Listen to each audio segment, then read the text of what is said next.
টানা দ্বিতীয় ইউরো ফাইনালের হাতছানি ইংল্যান্ডের, রাতে প্রতিপক্ষ নেদারল্যান্ডস, ইয়ামাল চমকে স্পেনের জয়।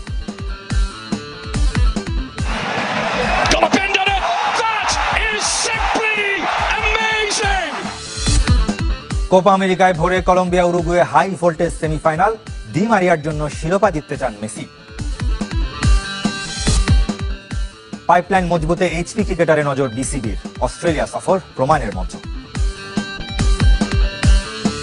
শুরুতেই ইউরোর খবর। আজ দ্বিতীয় সেমিফাইনাল, নামে বড় দল হলেও সাফল্য সে কথা বলে না।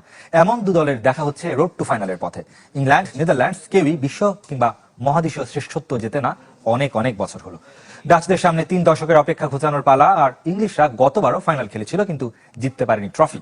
ডর্টমুন্ডের সিগন্যাল ইদুনা পার্কে রাত 1টায় শুরু হবে এই ম্যাচ। ডর্টমুন্ড জিতে বার্লিনের টিকিট পাবে কে, ইংল্যান্ড নাকি নেদারল্যান্ডস? শক্তি ইতিহাস সবই ডাচদের পক্ষে। গোল করার ইউরোতে এবার 9 গোল দিয়েছে নেদারল্যান্ডস। দ্বিতীয় রাউন্ড আর কোয়ার্টার ফাইনাল সবখানেই 90 মিনিটে এসেছে জয়। তবে তাদের রক্ষণ দুর্বলতাও প্রকট আকারে ধরা পড়েছে। 4 গোল হজম করেছে, সেটাই গ্যারেথ সাউথগেটের 3 লায়ন্সের শক্তির উৎস। Harry Kane, Phil Foden, Jude বেলিংহামদের নিয়ে গড়া আক্রমণ ভাগ সেখানেই আঘাত হানতে চাইবে। এই ম্যাচ জিতে আমাদের ইতিহাস গড়ার সুযোগ রয়েছে। ইংলিশরা কখনো কোনো মেজর টুর্নামেন্টে ইংল্যান্ডের বাইরে ফাইনাল খেলেনি। নিঃসন্দেহে নেদারল্যান্ডসের বিপক্ষে কঠিন ম্যাচ হবে, তবে ফুটবলাররা ছন্দে আছে। ইংল্যান্ড নিজে অবশ্য কোনো ক্রমে শেষ 4-এ, গ্রুপে 2 ড্র আর সার্বিয়ার সঙ্গে কোনো রকমের এক জয় নিয়ে নক আউটে। তারপর অতিরিক্ত সময়ের গোল আর টাই ব্রেকের জয়ে টানা দ্বিতীয় ফাইনালের পথে। এর আগে যা কেবল করে দেখাতে পেরেছে জার্মানি, স্পেন, যুগোস্লাভিয়া।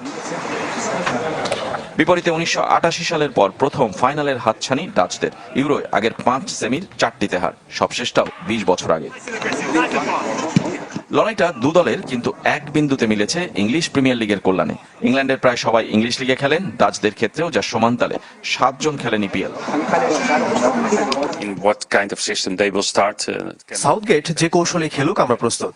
আমরা এটা জেনেই খেলবো যে তাদের অনেক কোয়ালিটি ফুটবল রয়েছে, শুধু আমাদের পারফেক্ট গেমটা খেলতে হবে। আমার মনে হয় এখানে দু দলেরই সমান সুযোগ আছে।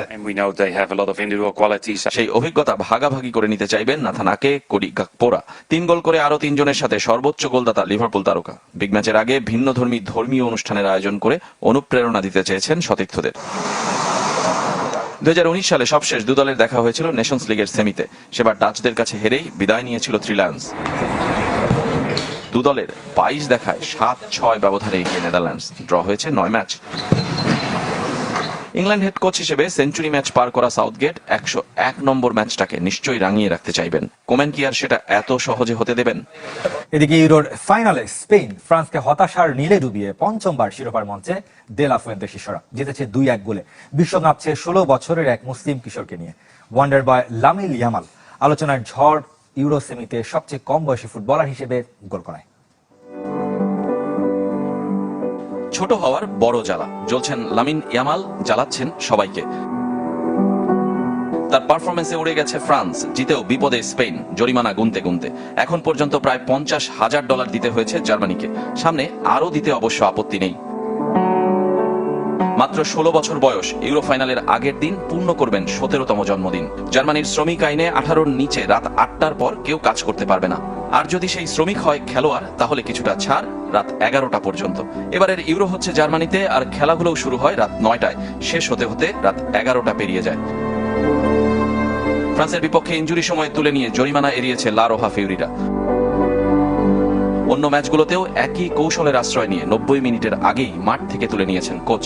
কিন্তু জর্জিয়ার সঙ্গে রাউন্ড অফ 16-এর পুরো ম্যাচ খেলাতেই জরিমানার শুরু। ওই ম্যাচের আগেই পেয়েছেন স্কুল পাশের সুখবর। পড়ুয়া ইয়ামালের ছবিও এখন নেট দুনিয়ায় ছড়িয়ে পড়েছে। যেমন ছড়িয়ে পড়েছে 2007 সালের লিওনেল মেসির সাথে ছবি। মেসি ততদিনে ফুটবল বিশ্বের মহাতারকা। বার্সেলোনার চ্যারিটি ক্যালেন্ডারের জন্য ন্যু ক্যাম্পের অ্যাওয়ে ড্রেসিং রুমে হয়েছিল ফটো সেশন।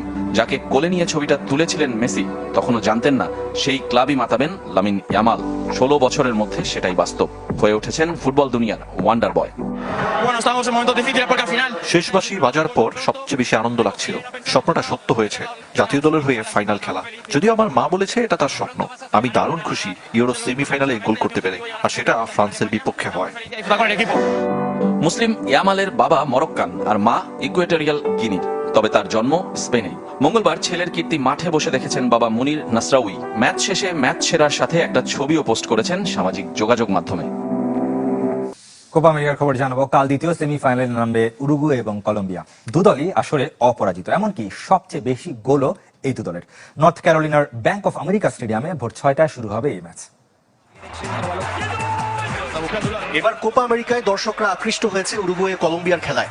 এই দুই দলের প্রেসিং ফুটবল আর গোল করার দক্ষতা ছাড়িয়ে গেছে সবাইকে। তাই তো উরুগুয়ে ও কলম্বিয়ার ধ্রুপদী লড়াই দেখার আগ্রহটা তুলনামূলক বেশি। ইতিহাস বলে কোপা আমেরিকায় উরুগুয়ে সবসময় ফেভারিট। আর্জেন্টিনা সমান 15 বারের চ্যাম্পিয়ন বলে কথা। মাস্টারমাইন্ড মার্সেলো বিয়েলসার ক্ষুরধার মস্তিষ্ক আর নুনেস আরাউহোদের স্কিলের সমন্বয়ে ভয়ঙ্কর এক দল লা সেলেস্তেরা। আসলে সবচেয়ে কম মাত্র 1 গোল কনসিড করেছে তারা। অতীত পরিসংখ্যান উরুগুয়ের পক্ষে কথা বলে। এর আগে কোপার সেমিফাইনালে 2 বার মুখোমুখিতে শতভাগ জয় লা সেলেস্তের। তবে এসব নিয়ে মোটেও ভাবছেন না বিয়েলসা, বরং চিন্তার বড় অংশ জুড়ে প্রতিপক্ষের স্বদেশি কোচের ট্যাকটিক্স।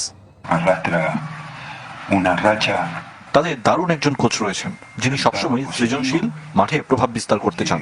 কলম্বিয়ার আক্রমণ ভাগ মোটেও সাধারণ নয়। প্রতিটি পজিশনে একই মানের বিকল্প খেলোয়াড় আছে তাদের। কলম্বিয়ার আক্রমণ ভাগ নিয়ে চিন্তার কারণও আছে। আসরে সবচেয়ে বেশি 13 গোল ক্যাফেতরসদের।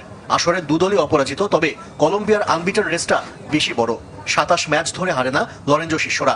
মাত্র একবার শিরোপা জেতা কলম্বিয়া দ্বিতীয়টির অপেক্ষায় কতটা মরিয়া তা কোচের কথাই স্পষ্ট। এই দলের সদস্যরা সতীর্থদের জন্য আত্মাহুতি দিতেও রাজি। কোপা আমেরিকার শুরু থেকেই আমরা কঠোর পরিশ্রম করছি। আমাদের পরিকল্পনা কি তা ছেলেরা জানে। এই ম্যাচটি জেতার জন্য আমরা সবকিছুই করব। সুপার কম্পিউটারের বিশ্লেষণ বলছে সেমির দ্বৈরথে জিতবে উরুগুয়ে। এমনকি 90 মিনিটের মধ্যে জেতার সম্ভাবনা 46.1%। তবে মাঠে তো আর কম্পিউটার খেলবে না। কলম্বিয়া নিশ্চয়ই প্রযুক্তির ভবিষ্যৎবাণী ভুল প্রমাণ করতে চাইবে। আরও এক শিরোপার কাছে আর্জেন্টিনা এবং মেসি। কানাডাকে 2-0 গোলে হারিয়ে কোপা আমেরিকার ফাইনালে বিশ্ব চ্যাম্পিয়নরা। আর ফাইনালটা মেসি জিততে চান দীর্ঘদিনের বন্ধু এবং সতীর্থ দি মারিয়া ও ওতামেন্দির বিদায় ম্যাচের জন্য, যা কিনা আলবিসেলেস্তেদের টানা 4র্থ ফাইনাল। কবিগুরু বলে গেছেন, শেষ নাহি যে শেষ কথা কে বলবে। লিওনেল মেসি বললেন শেষের কথা নিজের না হলেও ওতামেন্দি আর দি মারিয়ার জন্য। কোপা আমেরিকা ফাইনালেই হতে চলেছে আর্জেন্টিনার 2 তারকার শেষ ম্যাচ। তাদের জন্য শেষ লড়াইয়ে জিততে চান খুদে জাদুকর। জাতীয় দলের হয়ে শেষ ম্যাচ খেলার জন্য আমি প্রস্তুত নই, কিন্তু এটাই সময়। আমি এমন স্বপ্নই দেখেছিলাম, আর সেই স্বপ্ন আজ বাস্তব। দি মারিয়ার সাথে মেসির বন্ধুত্ব আর সম্পর্কটা অনেক পুরনো। সেই 2008-এ অলিম্পিক স্বর্ণ জয় থেকে শুরু। এরপর কোপা, বিশ্বকাপ সবই জিতেছেন হাত ধরাধরি করে। শেষ কিছুদিন যেমন চাচ্ছি তেমনই হচ্ছে, পছন্দ মতো সবকিছু, এবং তা উপভোগ করছি। আমি জানি দি মারিয়া আর ওতামেন্দির শেষ ম্যাচ, তাদের জন্যই জিততে চাই। 4 ফাইনাল হারের পর 4র্থ ফাইনাল জয়ের সুযোগ আর্জেন্টিনার। কোপা আমেরিকা, ফিনালিজিমা ও বিশ্বকাপের পর আরেক কোপা, আর মাত্র 1 ধাপ। এই টুর্নামেন্টটা অনেক কঠিন ছিল। মাঠ খারাপ ছিল, তাপমাত্রাও অনেক কঠিন, প্রতিপক্ষের সাথে খেলাটাও কঠিন ছিল। তবে আবারও ফাইনালে উঠেছি কিছু অর্জন ও উৎসবের জন্য। আমাদের জন্য টানা 4র্থ ফাইনাল বলাটা খুব সহজ, কিন্তু যাত্রাপথ কঠিন ছিল। তবে কি এটাই মেসিরও শেষ কথা কে বলবে আর কবে বলবেন? আর্জেন্টিনার 2 মহাতারকা লিওনেল মেসি এবং ডি মারিয়া, তাদের বন্ধুত্বের কথা সবারই জানা। সেই 2008 সাল থেকে শুরু। এরপর কত শত স্মৃতি, কত শত উদযাপন রয়ে গেছে তাদের বন্ধুত্বের বন্ধন। কিন্তু এটাও তাদের মাথায় রাখতে হবে, তাদের বয়স কিন্তু কম হয়নি, নতুনদের সুযোগ দিতে হবে। তাই এবার সম্মানের সাথে দল থেকে বিদায় নেওয়ার পালা। মেসি ডি মারিয়ার দল আর্জেন্টিনা 2024 কোপা আমেরিকার ফাইনালে উঠে গেছে। এখন আর মাত্র একটি ম্যাচ বাকি, ফাইনাল জয়ের অপেক্ষায় গোটা বিশ্ব। আর এই ম্যাচটি হতে যাচ্ছে ডি মারিয়ার শেষ ম্যাচ, যদিও এটা ডি মারিয়া আগেই ঘোষণা দিয়ে রেখেছেন। এখন শুধুমাত্র একটি ম্যাচের অপেক্ষা মাত্র। আর তাই তো গত ম্যাচের পর সংবাদ সম্মেলনে এসে কান্নায় ভেঙে পড়েন ডি মারিয়া এবং বলেন, এটি আমার শেষ ম্যাচ হতে যাচ্ছে। এই জার্সিটির জন্য আমি আমার জীবনও দিতে রাজি। এই দেশের জন্য কত ত্যাগ স্বীকার করেছি, কিন্তু এখন সময় এসেছে নতুনদের সুযোগ দিতে হবে। তাই যাই হোক না কেন, এটাই আমার শেষ ম্যাচ হবে। এদিকে মেসিরও এটাই শেষ কোপা আমেরিকা, এটি সবারই জানা। কিন্তু দেশের হয়ে নীল সাদা জার্সিতে এখনো খেলে যাচ্ছেন তিনি। তবে এখনো তিনি ধোঁয়াশা করে কোনো কিছুই বলেননি কবে হচ্ছে তার বিদায়ের পালা। তবে এতটুকু শিওর, মেসি এখনো দেশের হয়ে খেলার জন্য প্রস্তুত।